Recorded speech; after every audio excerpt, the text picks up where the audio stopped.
buenas tardes. Un saludo especial de parte del doctor Jorge Enrique Vallejo Jaramillo, presidente del Consejo Superior de la Judicatura, de los demás magistrados que integran la corporación y de la doctora Gloria Andrea Maecha Sánchez, directora de la Escuela Judicial Rodrigo Lara Bonilla. Les damos la bienvenida al ciclo de capacitación denominado Diversidad de Género, con la segunda videoconferencia Contextos de discriminación de las personas con orientación sexual e identidad de género diversas, el rol de respeto y protección de la justicia. Los contextos de discriminación que sufren las personas con orientación sexual e identidad de género diversas plantean un desafío para la justicia. La discriminación y la violencia que sufren en los distintos ámbitos de la sociedad se han consolidado en el tiempo por cuenta de una desatención de la realidad histórica por parte de los jueces, y en ocasiones, no pocas, porque sus juicios a la hora de resolver sobre la garantía de los derechos de aquel grupo identitario están guiados por estereotipos y perjuicios, en ambos casos legitimando la discriminación. Una forma de violencia institucional que, sumada a las ya padecidas, genera una grave afectación a los derechos de quienes no comparten el referente heteronormativo hegemónico. La perspectiva de género llama la atención de los juzgadores y busca, a través de una serie de medidas afirmativas, contrarrestar estos contextos de discriminación.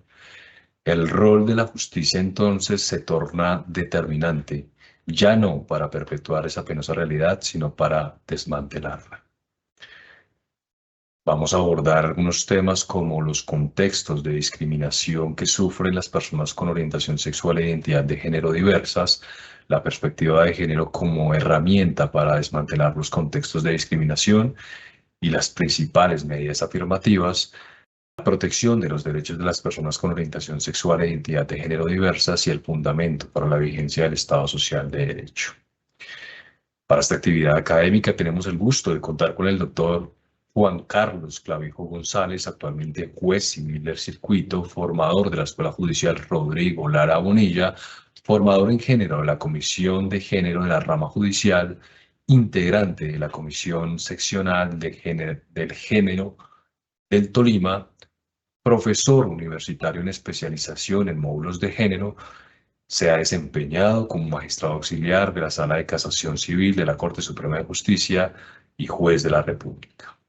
Abogado, especialista en Derecho Probatorio, en Derecho de Familia, magíster en Responsabilidad Contractual, Extracontractual, Civil y del Estado de la Universidad Externado de Colombia. Doctor Clavijo, buenas tardes, bienvenidos, un gusto tenerlo con nosotros. Tiene el uso de la palabra. Juan Manuel, muchas gracias. Y a todos los presentes, un saludo para todos y todas. Es muy agradable estar el día de hoy compartiendo esta serie de reflexiones sobre un tema tan importante para nuestra sociedad y para la humanidad, como es la utilización de la perspectiva de género en la actuación judicial. Muchas gracias al Consejo Superior de la Judicatura, a la Escuela Judicial Rodrigo Lara Bonilla y a todos los servidores y servidoras judiciales que se han conectado a esta capacitación virtual. El día de hoy, como les anticipé, vamos a compartir una serie de reflexiones que tienen que ver con los contextos de discriminación que viven las personas con identidad y orientación sexual diversas y la manera en cómo la justicia responde a esa realidad histórica marcada por patrones sistemáticos de discriminación. El propósito central es tratar de llamar la atención, en principio, de los funcionarios judiciales sobre la necesidad de aplicar perspectiva de género para contrarrestar y desmantelar los contextos de discriminación que vive este grupo poblacional y reforzar sobre ciertos aspectos técnicos que pasamos por alto o en ocasiones no pocas, como lo decías, Juan, nos vemos guiados por una serie de generalizaciones equívocas y apresuradas que nosotros conocemos como estereotipos y que nos generan una serie de sesgos cognitivos que al final no permiten leer de manera correcta la realidad que juzgamos y tomar decisiones más justas. Ok, como su nombre lo indica, la charla refiere a los contextos de discriminación de las personas con orientación sexual e identidad de género diversas, el rol de respeto y la protección de la justicia. Comprender el verdadero sentido y alcance de la perspectiva de género precisa necesariamente de una manera inaplazable que nosotros entendamos y comprendamos cuál es la realidad a la que nos estamos enfrentando, cuál es el mal de la humanidad que nosotros tenemos que contrarrestar, tenemos que refutar, tenemos que reprochar. Si yo no conozco la realidad a la que me estoy enfrentando, pues definitivamente la manera en cómo voy a aplicar el derecho como juez va a ser una manera equivocada. ¿Por qué? Las cortes, en el entendimiento que tiene de la teoría general del derecho y como nosotros en nuestras formaciones lo hemos entendido, ya sea de pregrado o posgrado, plantea una regla general evidente y es que el derecho responde a la dinámica social, no a la inversa. O sea, el sistema de normas como instrumento que tienen las sociedades para la realización de justicia debe estar orientado a una lectura correcta de la realidad que se juzga. Si yo me desconecto completamente de la realidad que yo estoy juzgando, la interpretación y aplicación de las reglas de derecho, por tanto, va a ser equivocada. Eso es como una premisa general sobre la que trabajamos todos los jueces.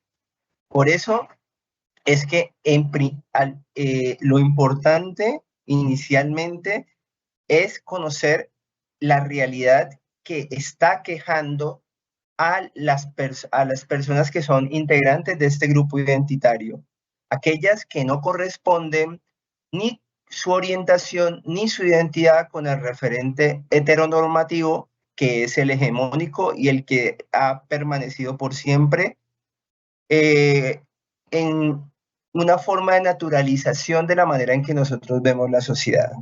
¿Sí? Entonces, ese grupo poblacional vive una realidad específica, tiene una realidad específica que por regla general siempre se presenta y que se reitera en cada caso en que se plantea, que se plantea ante la jurisdicción.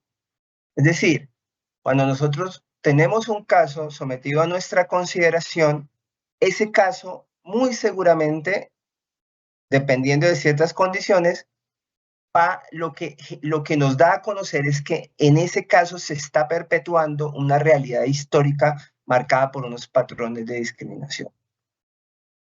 Bien, entonces, en ese orden de ideas, para poder, antes de entrar en materia sobre la conceptualización y en términos generales, los contextos de discriminación, es importante que marquemos como de punto de partida un caso que que visto con otro caso nos va a dar el panorama de ambas realidades. El primer caso es el que está identificado con la sentencia T236 de 2023, que trata de un caso sobre una persona con identidad de género diversa, distinta al referente heteronormativo, y luego en el desarrollo de las medidas afirmativas a utilizar para contrarrestar este tipo de contextos, vamos a tener en cuenta el caso de la sentencia SC 3462 de 2021, que es el caso Joao, que trata de una pareja, de reconocimiento de derechos de una pareja con orientación sexual diversa. Ambos casos para trabajar ambos aspectos, ambos derechos que definen la singularidad de aquella persona que ha decidido que su orientación y su identidad no corresponde con el parámetro normalizado que tiene que ver con la heteronormatividad. El primero de estos casos es el que tiene que ver con la sentencia T236 de 2023. Es un caso que da origen al proceso de formación que lleva a cabo la escuela. Dentro de las directrices que se dan es que deben ser formados los jueces para analizar los casos con perspectiva de género en temáticas que tengan que ver con personas con identidad de género diversas. El caso se presenta en los siguientes términos. Mara Paola plantea que la empresa Artisano y concretamente la jefe directa vulneraron su derecho a la identidad de género como mujer trans al presuntamente haber incurrido en actos discriminatorios en el marco de una relación de trabajo. Entre otros, al llamarla por el nombre registrado en su cédula porque no lo había modificado formalmente, es decir, el nombre que inicialmente la identificaba formalmente como un hombre. 2, imponerle restricciones para ingresar a ciertas zonas del lugar de trabajo. Y 3, dar un trato diferencial en cuanto a carga laboral y horario con respecto a las personas que trabajaban en el mismo lugar. Esto entendido como un acto discriminatorio en la medida en que no encontraban ninguna justificación diferencial. La Corte resuelve el caso concluyendo que la accionante en efecto fue sometida a un acto discriminatorio consistente en exigirle la modificación de su nombre en los documentos de identidad para ser llamada por su nombre identitario. Además, se aplicó la presunción de discriminación con respecto a un presunto trato desigual en la asignación de cargas laborales y horarios de trabajo, debido a que la parte accionada omitió desacreditar con pruebas dicho comportamiento en los diferentes momentos procesales. Esos hechos, además de vulnerar su derecho a la identidad de género, transgredieron a los derechos a la dignidad humana, la igualdad y el libre desarrollo de la personalidad de Mara Paola. ¿Cuáles fueron las razones de la decisión? Las razones de la decisión son 3, 2 que tienen que ver con la realidad que está viviendo Mara Paola y un tercer razonamiento que tiene que ver con la forma en que el juez de instancia abordó el caso. Cómo fue que el juez de instancia leyó la realidad y cuál fue la respuesta que consideró el juez de instancia el derecho debía darle a esta situación. La Corte, por un lado, señala que el hecho de ser llamada por el nombre expresado en su documento de identidad y no por el identitario constituyó una vulneración de su dignidad humana porque desconoció la autonomía del accionante para diseñar un plan vital y determinarse según sus características en el entorno laboral acorde con su proyecto de vida como mujer. Y por el otro, con respecto al hecho de que se haya impuesto una carga laboral desmesurada y horarios diferentes a la de las otras personas que trabajaban en Artisano, se advierte que este transgredió su derecho a la igualdad en la medida en que incurrió en una materialización de la prohibición de discriminación con base en un criterio sospechoso, en concreto de su identidad como mujer trans. Finalmente, indicó que el juez de tutela incumplió su deber de proferir una decisión judicial con perspectiva de género al exigir una carga probatoria específica sin considerar el decreto oficioso de medios de convicción o aplicar la presunción de discriminación que constituye una regla jurisprudencial creada para garantizar el derecho a la identidad de género en casos en que se alega la ocurrencia de actos discriminatorios. Bien. Este es en concreto lo que pasa en el caso. Como ustedes se dan cuenta, lo que ocurre es que Mara Paola está en su lugar de trabajo, viene desplegando su identidad de género sin ninguna problemática hasta que hay un cambio en las directivas de la empresa, sus jefes directos, y sucede lo que normalmente pasa en estos contextos de discriminación, y es que por no compartirse con la forma en que el grupo diverso observa la vida, se plantea cómo son su singularidad, esculpen su vida, entonces comienzan a desplegar actos discriminatorios. Actos discriminatorios como cuáles, como llamarlo por aquel nombre que inicialmente y formalmente tenía y no por aquel que daba cuenta o expresaba o daba a conocer al público la identidad, la autopercepción, el género por el cual ella se autopercibía. Y además de eso, en una respuesta adicional en ese contexto de discriminación, para anularle la identidad, para anular sus derechos, lo que se hace es a través de una serie de comportamientos en la esfera laboral, donde ella disfruta su identidad, es cambiar las cargas laborales para que la víctima se canse, para que la víctima desista de hacer la expresión de sus derechos, que es un comportamiento discriminatorio que en muchas ocasiones se da y que de alguna otra manera ha sido normalizado por la sociedad. Ahora, tanto el caso que acabamos de ver de Mara Paola, como el caso que vamos a ver de Joao, de orientación sexual diversa, todos parten de un contexto de discriminación que esto de alguna u otra manera está marcado por una serie de características que lo tornan comunes. O sea, los tornan comunes en ambos escenarios.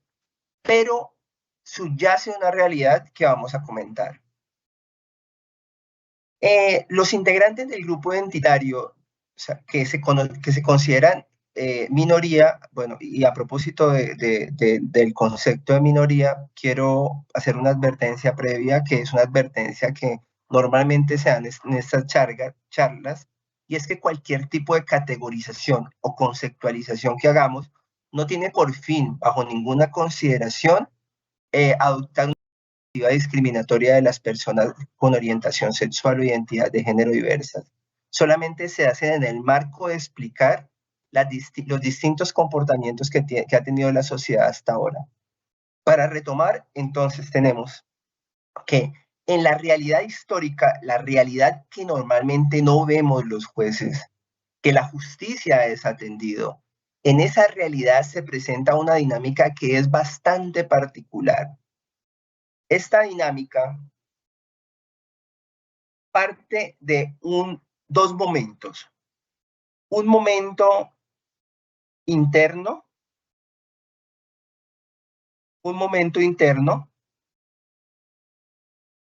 que viven las personas con identidad de género y orientación sexual diversa, y un momento externo, cuando la víctima supera el miedo, en principio, y decide interrelacionarse tal como ha sido esculpida su identidad y su orientación. Me explico. Dentro del primer momento, ese momento interno donde el miedo cobija por completo la autonomía y la identidad de las personas con identidad de género y con orientación sexual diversa, ese primer momento no permite que su identidad y su orientación salgan y se relacionen con el público. Esta fase es muy perjudicial, pero todavía existe y afecta a muchas personas que hacen parte de este grupo identitario. La doctrina ha identificado este fenómeno como el fenómeno de la asimilación y se presenta en las siguientes formas. Convirtiéndose en algo más, que es la primera manera, pasando por algo más o encubriendo algo en particular. Todo esto tratando de que la víctima se acople al referente heteronormativo.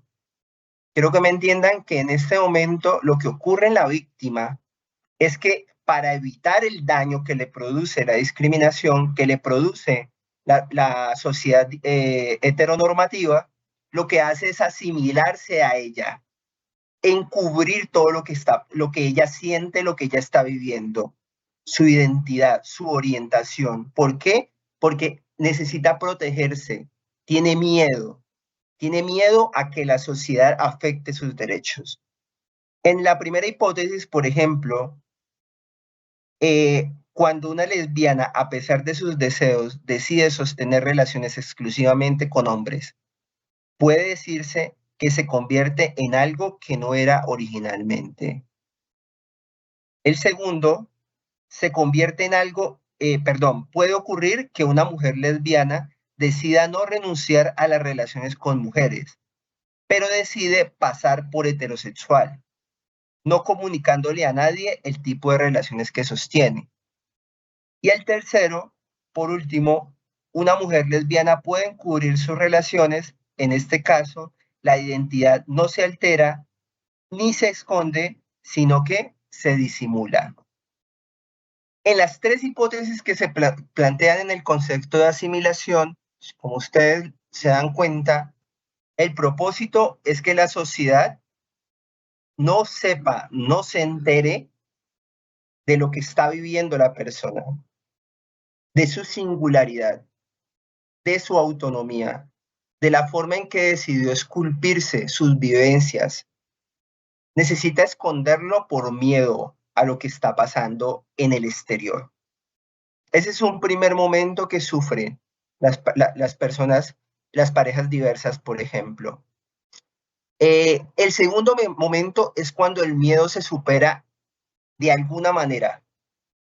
El miedo ya a esa asimilación se rompe, se quiebra, y la persona puede hacer su expresión y decide hacer su expresión. ¿Sí? Ella toma la determinación de expresarse de esa manera, de vivir su identidad y su orientación en la manera en cómo debe ser, y ahí se relaciona con la sociedad. Este segundo momento es cuando todos los demás derechos que nacen con el ser humano se ejercen con correspondencia a la identidad, como en el caso de Mara Paola.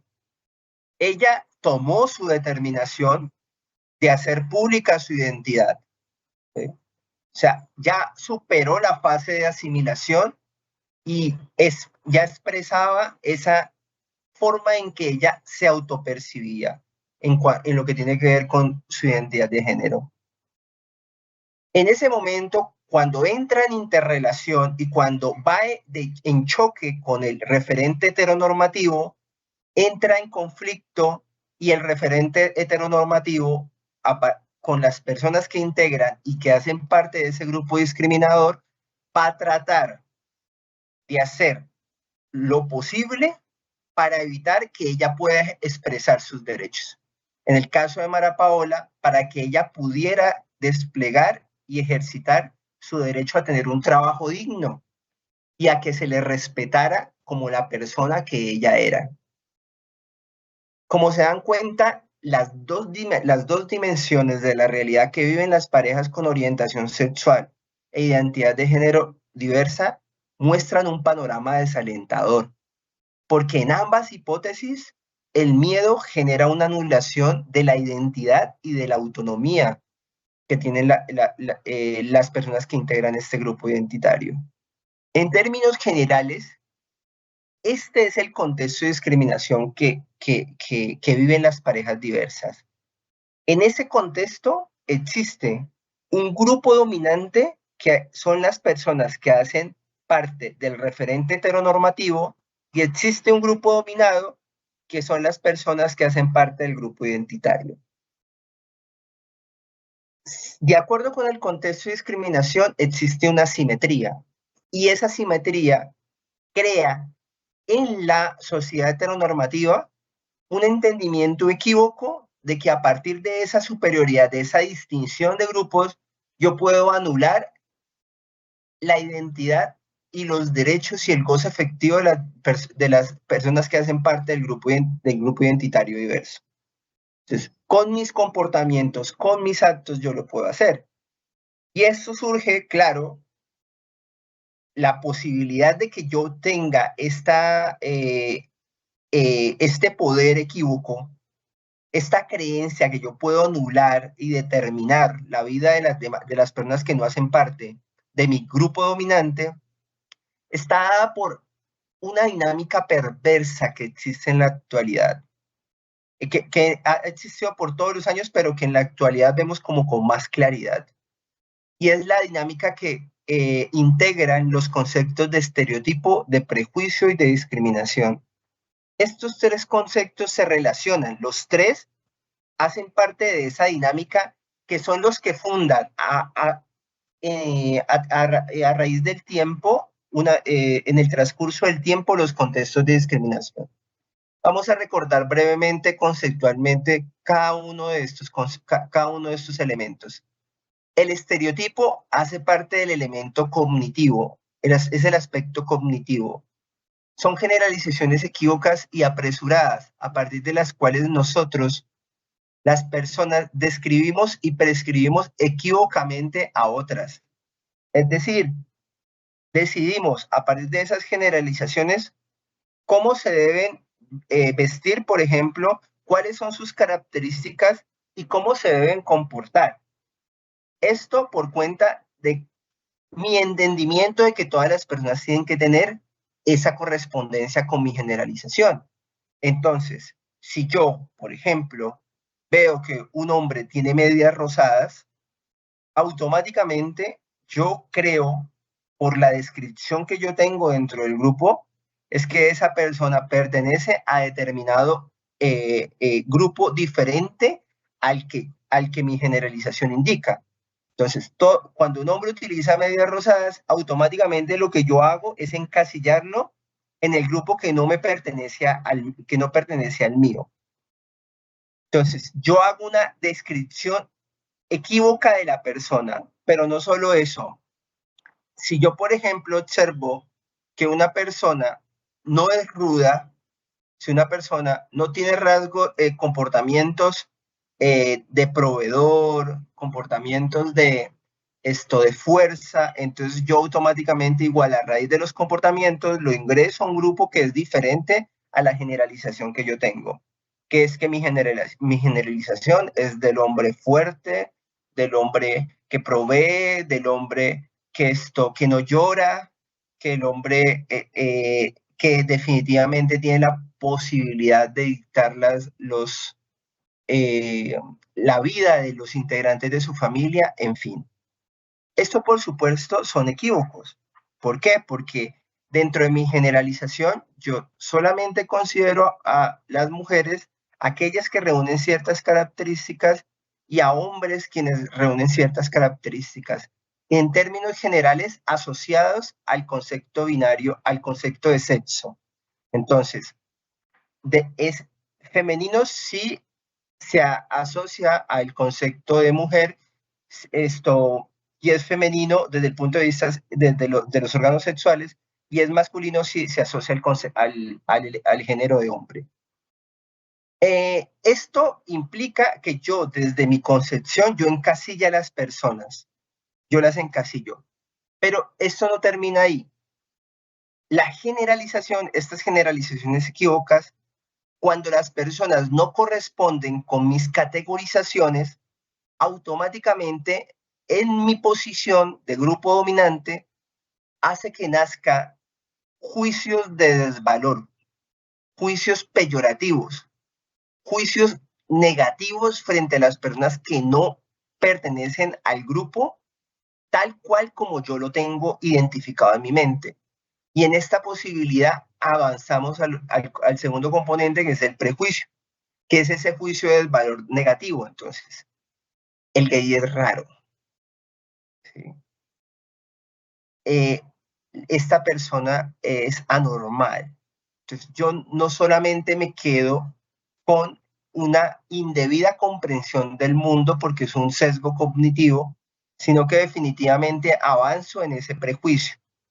Entonces, no, usted tiene que llamarse como está en su documento de identidad.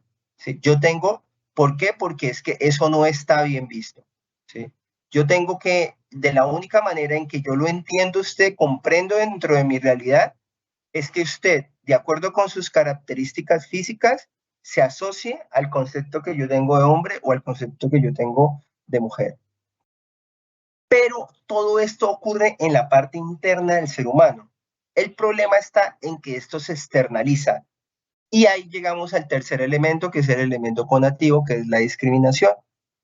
Y la discriminación es la que al final va a lograr que esto que yo tengo en mi mente, esta equívoca percepción de la realidad y ese juicio de desvalor trascienda y afecta a la persona del grupo que yo considero el grupo dominado. Esta dinámica se integra y se forma en diferentes escenarios de la vida de las personas con identidad de género y orientación sexual diversa, tanto en la vida familiar como en la vida laboral. En la vida familiar, por ejemplo, aceptan chistes del grupo heteronormativo y la persona en el proceso de asimilación se ríe con ellos.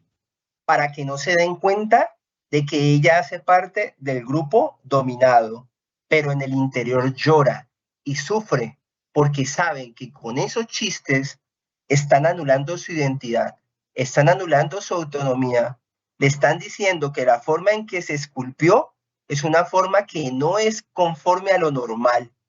Claro, la persona edifica espacios cerrados de la vida diaria porque no puede expresar lo que ella siente, lo que ella vive en público, porque esa interrelación le genera mucho daño. O, por ejemplo, en los ambientes laborales, cuando yo ya he decidido, como en el caso de Mara Paola, hacer la expresión de mi identidad, relacionarme públicamente, hacer esa interrelación con los demás estamentos de la sociedad, pero los demás estamentos de la sociedad me dicen, no, tienes que volver a ese caparazón donde estabas, en donde yo te dicto cómo debes comportarte, cómo debes vestirte, qué es lo que debes expresar, cuál es el amor que debes sentir. Al final, lo que hacen estos contextos de discriminación es anular por completo la singularidad de los seres humanos. Y esto, por supuesto, genera efectos devastadores en la vida de las personas. Efectos devastadores porque no comprenden cómo no son aceptados en el mundo y cómo llega el momento en donde esa no aceptación del mundo los lleva a considerar que en efecto el mundo tiene la razón y no lo tienen ellos. No tienen derecho a expresar su singularidad, no tienen derecho a expresar su identidad, su orientación. Eso es lo que ocurre en estas realidades históricas y han permanecido en el tiempo. Pero el problema se agrava. ¿Por qué se agrava el problema? La situación está, compañeros jueces, juezas, magistrados, magistrados y el público presente, está en que en la vida en que ellos viven, esa realidad difícil que ellos viven, su valor se anula. El entendimiento de lo que ellos son como personas, su singularidad, con la manera en cómo esculpen su vida, se encuentra mermada y menguada por cuenta de un elemento que genera la sociedad heteronormativa y es el miedo. El miedo es un factor que hace mucho daño, y somete a la víctima a un ciclo de violencia, a una espiral de violencia del que no encuentra salida. Porque es sometida a bullying, es sometida a burlas, es sometida a ser tratada de una manera diferente a como la persona se autopercibe y el grupo dominante cree que eso es normal, que eso está bien, pero no entiende que lo que está ocurriendo es que la víctima está sufriendo mucho. Está sufriendo mucho, ¿por qué?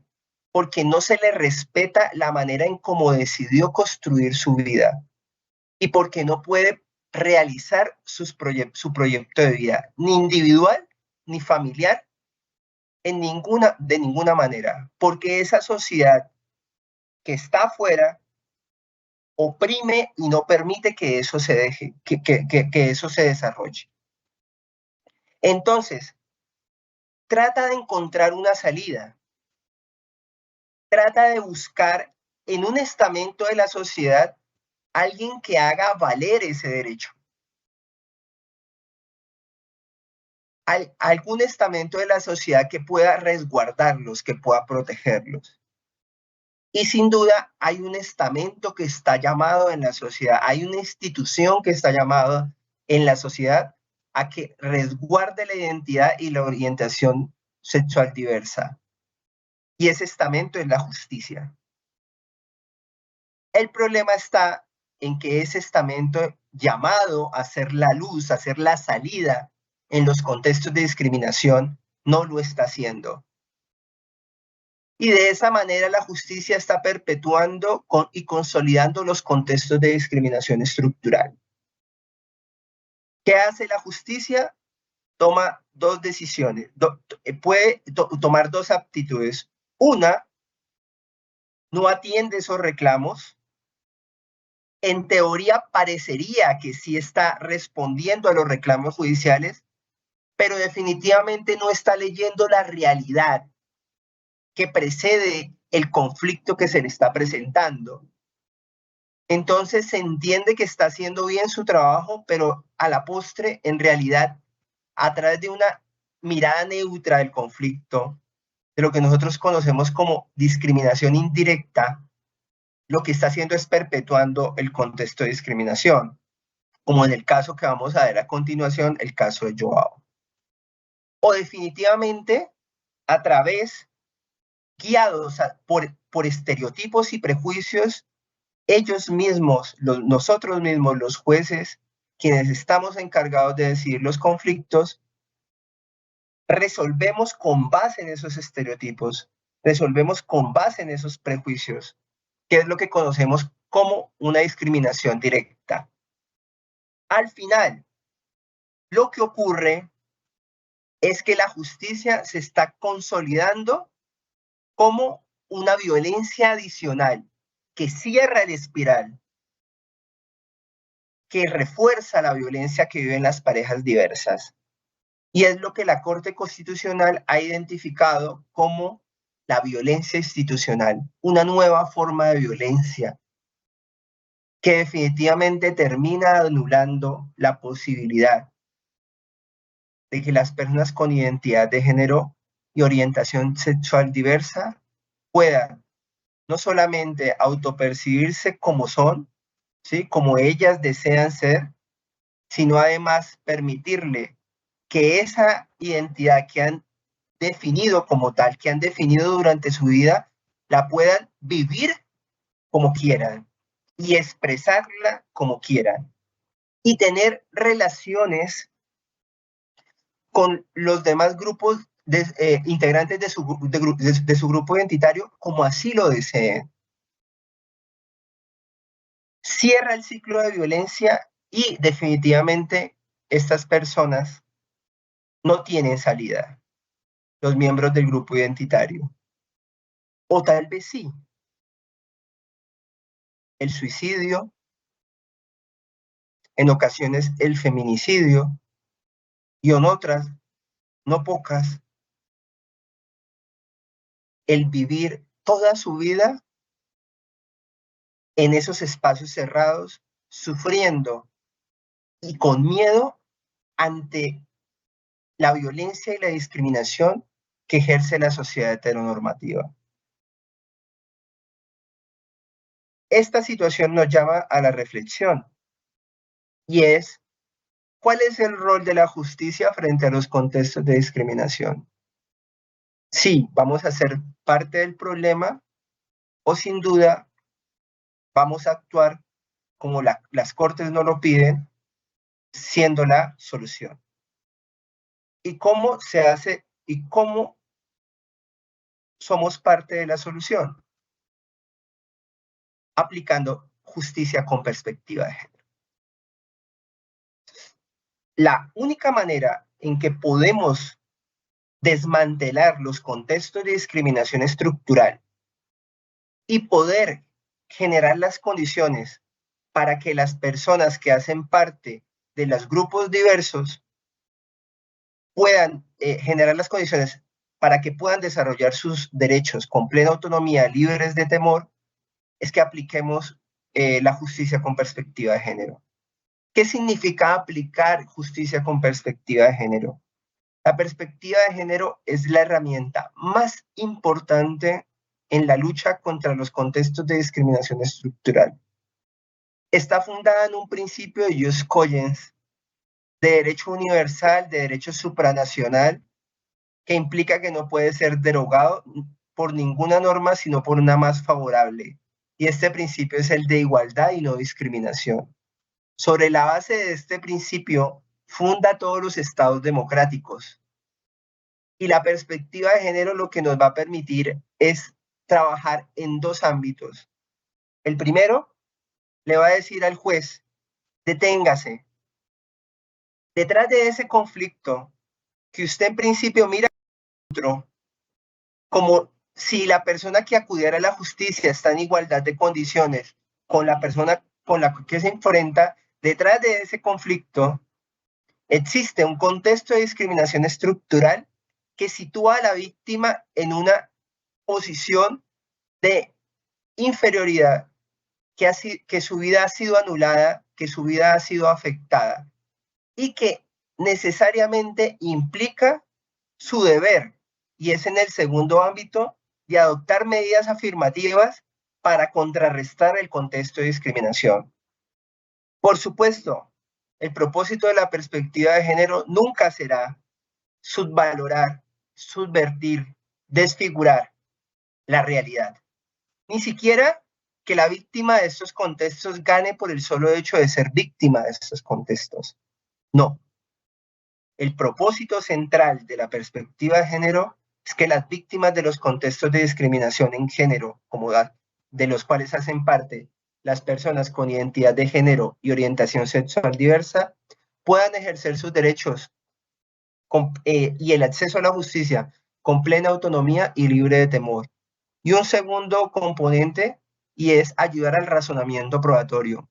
Esto es, que lo que nosotros decidamos en juicio corresponda con probabilidad a lo ocurrido en el mundo.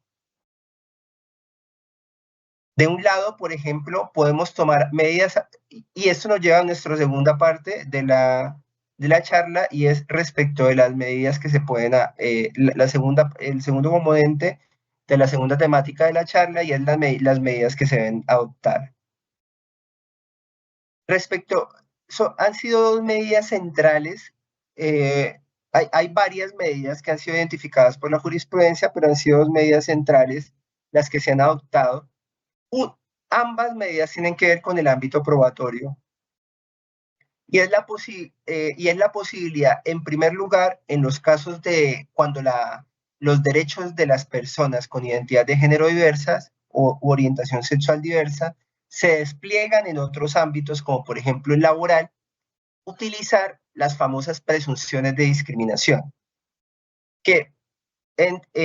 cuya herramienta fue utilizada, por ejemplo, en el caso de Mara Paola. A partir de la existencia de serios indicios de la posibilidad de existir tratos desiguales con base en el género, con base en la situación que vivía Mara Paola, lo que hace la justicia como medida afirmativa, porque estamos hablando de realidades históricas que generan que la prueba tenga cierta dificultad, es que sencillamente hay una presunción de que ese trato desigual puede ser discriminatorio. Esto implica que se traslada la prueba a la contraparte para que ella, dentro de su facilidad probatoria, pues pueda desvirtuar la presunción de discriminación. Es una herramienta importante y sirve al desmantelamiento porque recuerden, el derecho lee la realidad y como lee la realidad, entiende que la víctima viene con miedo, viene con dificultades desde el punto de vista fáctico para asegurar prueba, por ejemplo. Y le queda mucho más fácil al victimario poder superar esa presunción de discriminación. Y la segunda, tal vez la más importante de todas las medidas afirmativas que tiene la justicia en este propósito, es la incidencia que tiene la perspectiva de género en la valoración racional de la prueba. La valoración racional de la prueba, como ustedes lo saben, colegas, consiste en esa fase del íter probatorio que busca determinar cuál es el apoyo empírico que un elemento de convicción da a una tesis, la del demandante, la del demandado, la de la fiscalía, la de la defensa. La valoración racional de la prueba no está sujeta a discrecionalidad, está dada por ciertos criterios de racionalidad que en todas las especialidades jurisdiccionales, en todas las jurisdicciones, en todos los casos que tenemos, son los mismos. Las reglas de la ciencia, las reglas de la lógica y las reglas de la experiencia. ¿Dónde va a incidir la perspectiva de género para ayudarnos a desmantelar los contextos de discriminación de las parejas diversas, de las parejas diversas? Va a incidir en aquella que se encarga de mostrarnos el mundo. Claro, si yo les digo, si la perspectiva de género enseña que nosotros debemos leer la realidad de manera correcta, lo primero que debemos hacer es cómo esa realidad ingresa al campo judicial. Y esa realidad, por lo general, porque es la herramienta que más utilizamos, trabaja en las reglas de la experiencia. ¿Y qué son las reglas de la experiencia? Las reglas de la experiencia son generalizaciones empíricas de tipo inductivo que sirven como mecanismo correctivo de las inferencias probatorias, de tal manera que si yo tengo un razonamiento probatorio a partir de un elemento de convicción que me confirma la existencia del mundo, le daré mérito probatorio. Si no me confirma la existencia del mundo, pues no le daré mérito probatorio. Esto es como en términos generales se observa la estructura epistémica de las reglas de la experiencia. Recuerden, las reglas de la experiencia representan el mundo. Si el medio de prueba me confirma la información que me reporta, me confirma lo que me dice el mundo, pues le diré que tiene mérito probatorio. Si no me confirma lo que dice el mundo, le diré que no tiene mérito probatorio. ¿Dónde va a incidir la perspectiva de género? La perspectiva de género va a incidir de tal manera que le va a decir al juzgador, ojo, le advierte, le dice, tenga en cuenta que el mundo que usted está mirando es un mundo que no corresponde a la realidad que viven las personas con identidad y orientación sexual diversa. En eso le advierte la perspectiva de género. De tal manera que si usted aplica perspectiva de género, leerá de manera correcta el mundo y utilizará reglas de la experiencia conforme con ese mundo.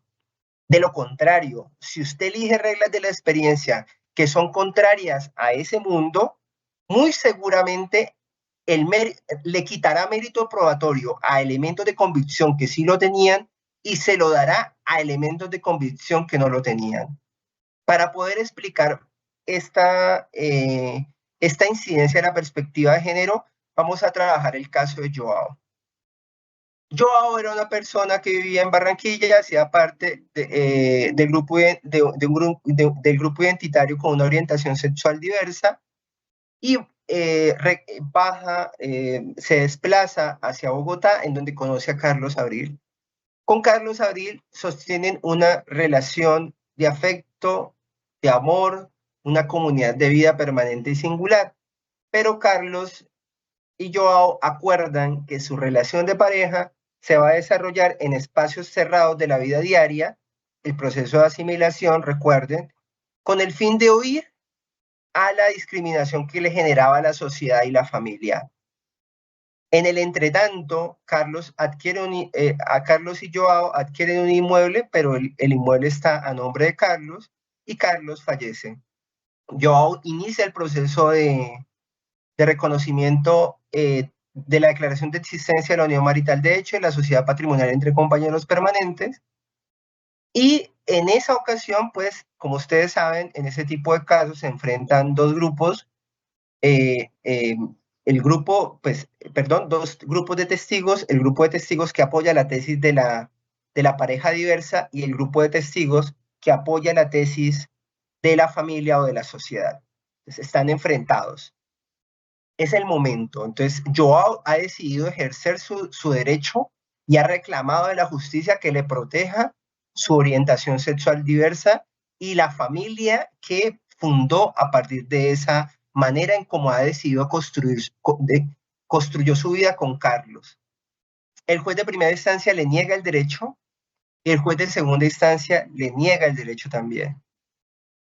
¿Qué es lo que pasa con estos dos jueces? Los dos jueces, lo que ocurre es que al momento de resolver el caso, desde una perspectiva neutra, aplican una regla de la experiencia que corresponde a las parejas heterosexuales. Es decir, es conforme con la realidad heteronormativa.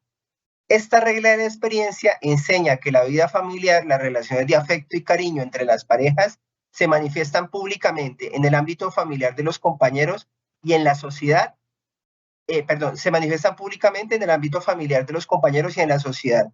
Es decir, para los jueces, la relación de afecto y cariño de Joao y Carlos debía haberse expresado públicamente. El resultado, por supuesto, sería la inexistencia de la unión marital de hecho. ¿Por qué? Porque los testigos de la familia y los testigos de la sociedad decían que no lo veían, y la regla necesita, la realidad que para los jueces era la que estaba con el caso, era que debían las expresiones de cariño darse en lo público. Pero a los testigos del grupo identitario les negó el mérito probatorio porque la información que ellos reportaban no correspondía con el mundo que tenían los jueces, porque ellos decían que las expresiones de cariño se daban en espacios cerrados.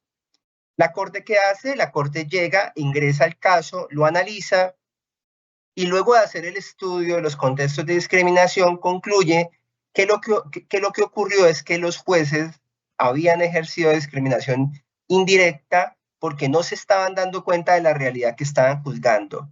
En pocas palabras, no aplicaron perspectiva de género, porque de haber aplicado perspectiva de género se hubieran dado cuenta de la regla de la experiencia que da cuenta de la realidad que viven las personas con orientación sexual diversa, diferente al referente heteronormativo. Y esta regla de la experiencia da cuenta que las parejas diversas, como lo indica la diapositiva, edifican espacios cerrados de la vida diaria para hacer sus expresiones de cariño, de amor, de solidaridad. En lo público se cierran, no la muestran para alejarse del miedo, del dolor, de la discriminación que le inflige la sociedad y la familia. Luego de retirar la regla de la experiencia equívoca e ingresar la regla de la experiencia adecuada, de acuerdo con la realidad que estaba juzgando, la conclusión es que efectivamente todas las pruebas apuntaban a la existencia de la unión marital de hecho. Esto es, los testigos de la familia y los de la sociedad no veían la relación porque obviamente en lo público la familia, por el proceso de asimilación no la van a conocer, y los miembros del grupo identitario con los demás elementos de convicción apuntaban a que la relación se daba en espacios cerrados de la vida diaria. Todo esto se confirma además con uno de los testigos de la sociedad, quien había fungido como arrendador durante los espacios de vida de residencia de Carlos y de Joao. ¿Por qué? Este testigo estereotipador tiene lo que se identifica con una categoría que se llaman categorías monopolizadoras. Ustedes los van a encontrar mucho en sus procesos. Estas categorías monopolizadoras hacen que el estereotipo esté tan arraigado en la mente que no permite ver la realidad de manera correcta. ¿Qué decía el testigo? El testigo decía, por ejemplo, que él no podía permitir que esa anomalía ocurriera, que él era muy conservador y que de haber conocido esa situación los hubiera echado a la calle. Esto significa que es una persona completa que no puede ver la realidad por más de que se la estén mostrando. Luego de esto, la Corte casa la sentencia efectivamente y declara la existencia de la unión marital de hecho gracias a la aplicación de la perspectiva de género. Joao, por supuesto, es una persona como nosotros que tiene derechos y que busca en la justicia que se le reconozcan. Por favor, Juan, podemos rodar el video para que veamos en esta ocasión quién es el protagonista de nuestra historia. La persistencia de Joao Enrique hizo que yo tomara la decisión de presentar la demanda de casación, haciendo eco a lo que él siempre me pidió desde el primer momento que conversamos y que era reclamar justicia. Ante la Corte Suprema de Justicia se solicitó una casación en revisión de la negación sobre la solicitud de unión marital de hecho. Me volví a sentir discriminado al principio por la ley. Yo lo que estaba reclamando era que se me reconocieran mis derechos. Yo buscaba justicia, buscaba honestidad ante falsas acusaciones. Él consideraba que había conformado una familia con quien en su momento había sido su compañero permanente y no había sido un simple noviazgo. Carlos, aparte de la relación afectiva, era un gran amigo, un gran compañero. Teníamos también planes, un proyecto de vida para cumplir. Eso es algo que se logra en una convivencia donde existe sentimientos fuertes como el cariño, el amor, la honestidad. Todo eso se brinda y se da en una familia. y es solo en sede de casación que la Corte Suprema de Justicia hace un análisis de fondo para salvaguardar estos derechos. Analizó unos temas sociales de significativa importancia y que conllevan a garantizar los derechos de una comunidad minoritaria, la cual viene siendo objeto de censura por parte de la sociedad y en este caso particular por parte de la misma Administración de Justicia. Uno mismo inicia como esa discriminación porque es la negación a reconocer una verdad que es de uno y que por el miedo, el temor al que dirán, a la censura, pues uno no la exterioriza porque es algo muy personal. El análisis que la Honorable Corte Suprema de Justicia ha realizado es de fondo, dando una mirada totalmente incluyente para eliminar ciertas barreras que es lo que hoy nos tiene de pronto en un escenario donde estamos siempre en orillas diferentes. Creo que es una sentencia relevante en materia judicial, como referente, como hito para la Administración de Justicia y para la sociedad en general. La diversidad de los seres humanos representada en distintas individualidades y en sus expresiones forja verdadera identidad de nación. En momentos aciagos se debe retomar a lo fundamental, a comprender que la lucha inspirada en el bien común hace que la desigualdad formal y material sea cosa del pasado.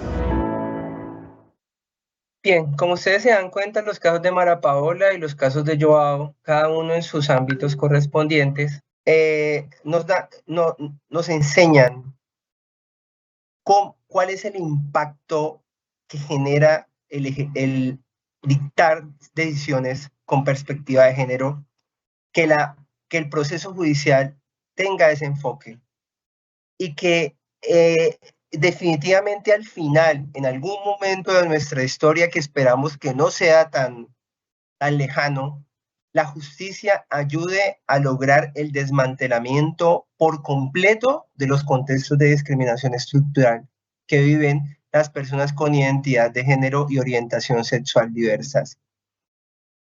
No existe la más mínima posibilidad de considerarnos un Estado democrático si el norte de la justicia es la discriminación, así sea indirecta.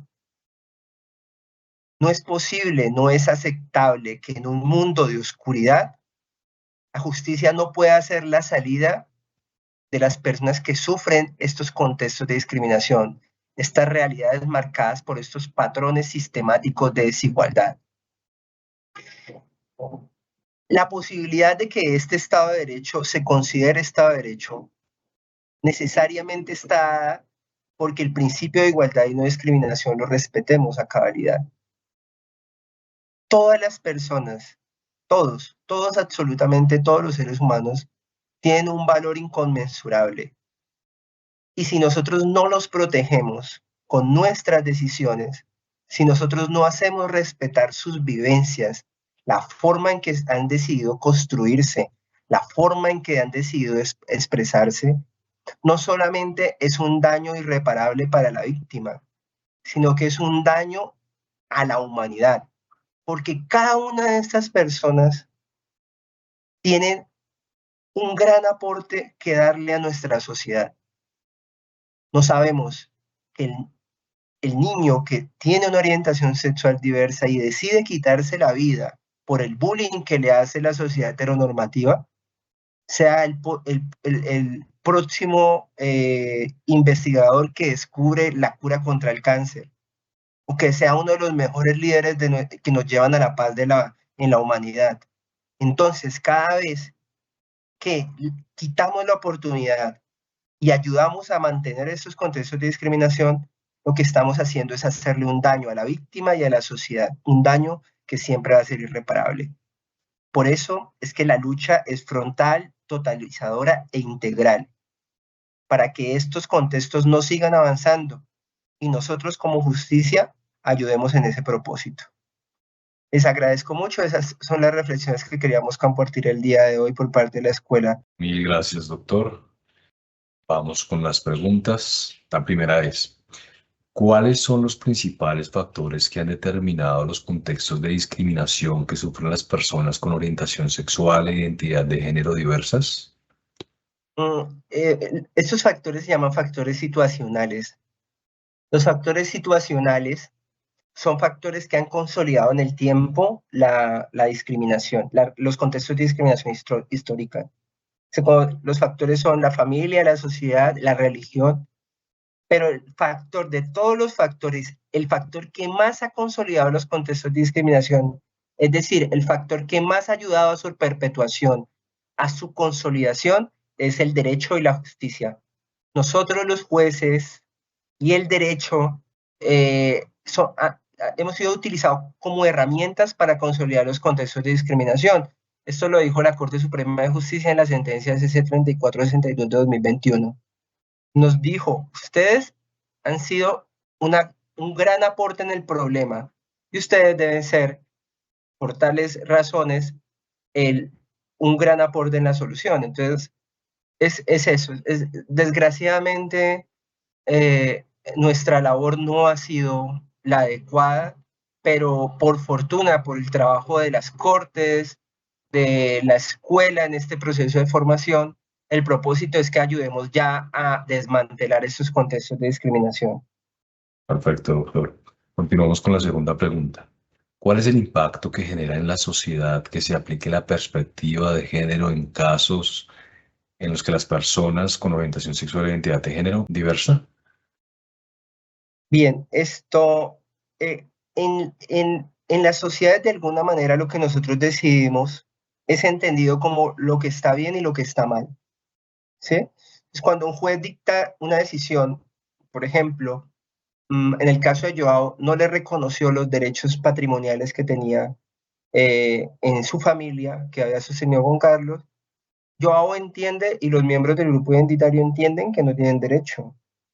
Entonces, al final, lo que nosotros hacemos es legitimar los contextos de discriminación, legitimar estos comportamientos, legitimar la posibilidad de que se anulen los derechos. Entonces, si nosotros cambiamos nuestra forma de proceder, identificamos los contextos de discriminación, tomamos las medidas afirmativas que nos han enseñado las cortes y la doctrina en género, y la aplicamos al caso, al margen de que el caso se resuelva a favor, porque en esto hay que hacer un énfasis. Lo importante es que apliquemos perspectiva de género. Al final, luego de valorar la prueba, luego de aplicar las presunciones, luego de aplicar las medidas afirmativas, la sentencia sale en contra del demandante, no hay problema. Pero lo que vamos a lograr es que la perspectiva de género nos dé ese panorama diferente, ese panorama que es más acorde con la realidad que estamos juzgando. Pero perfectamente puede pasar de que la decisión salga adversa a los derechos, pero muy seguramente la decisión va a ser menos falible, por decirlo de alguna manera. Entonces, si al final nuestra decisión corresponde con mayor probabilidad a la realidad que estamos juzgando, a esa realidad histórica, lo que le vamos a decir a esa realidad histórica es: no estamos de acuerdo con lo que está pasando. Es incorrecto lo que está ocurriendo hasta ahora en la humanidad. Y en ese orden de ideas, la sociedad lo va a ver y va a comenzar también a adoptar comportamientos diferentes a los que ha venido adoptando. Entonces, definitivamente el impacto es muy significativo. Perfecto, doctor. Queremos expresar nuestro agradecimiento especial al doctor Juan Carlos Clavijo González por su generosa intervención.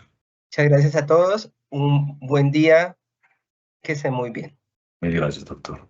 Gracias a los servidores y servidoras judiciales y a todas las personas que actúan en el sector justicia que se conectaron a esta conferencia virtual. Los invitamos a que nos sigan a través de las redes sociales como Escuela Judicial Rodrigo Lara Bonilla. Recuerden que en nuestro canal institucional de YouTube encontrarán las grabaciones de las videoconferencias realizadas anteriormente, las cuales pueden contribuir a su quehacer judicial. Muchas gracias.